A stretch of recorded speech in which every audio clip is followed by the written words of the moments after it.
мекенди коргогон жигиттерге ыраазы болсоңуздар жыдан ыраазыбыз. Өзү үчүн эмес да, Кыргызстан үчүн как колдоп атабыз.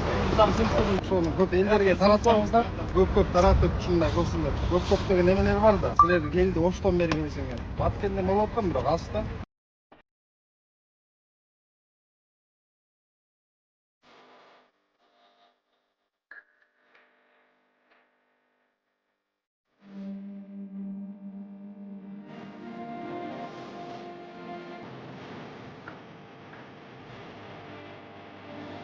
Урматтуу достор, биз азыр Баткен жергесиндебиз. Баткен жергесин билесиздер.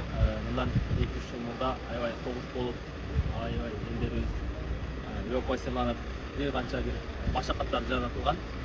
Бирок бүгүнкү күндө чек араларыбызда такталып, бардыгы уже биздин элибиз дагы коңшулаш Тажикстан эли дагы принципте уже бейкапат жашап жаткан учуру, эми ушул жерде дароо реакция кылып, кыргыз күч түзүмдөрү дароо ушул аймагыбызды бекемдеп тосуп атканы биз үчүн аябай чоң бир кубанычтуу кабар.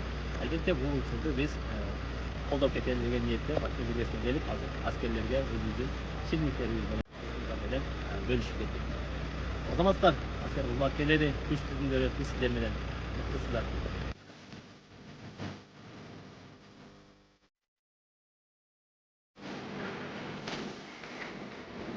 Чакырып кете туруп, ошол жалпы Кыргызстандын эли ошол биздин күч түзүмдөрдү колдоп, бул жака келип болбосо, келе албаса, жакшы сөз менен же дуа тилеги менен, жакшы кабыл тилектерин айтып турса, буюрса чек арабыз толугу менен тосулуп, бекемделип, кыргыз элибизде деги эле дүйнө үстүндө тынчтык болсун деп тилейбиз. Баарыңыздарга рахмат. Мүмкүнчүлүгү барлар бул жака келип өзүңүздөрдүн көмөгүңөрдү көрсөтсөңөр аябай сонун болот. Анткени биздин аскер кызматкерлери бүгүнкү күндө 50-50ден жогорку ысыктыкта иштешип атат.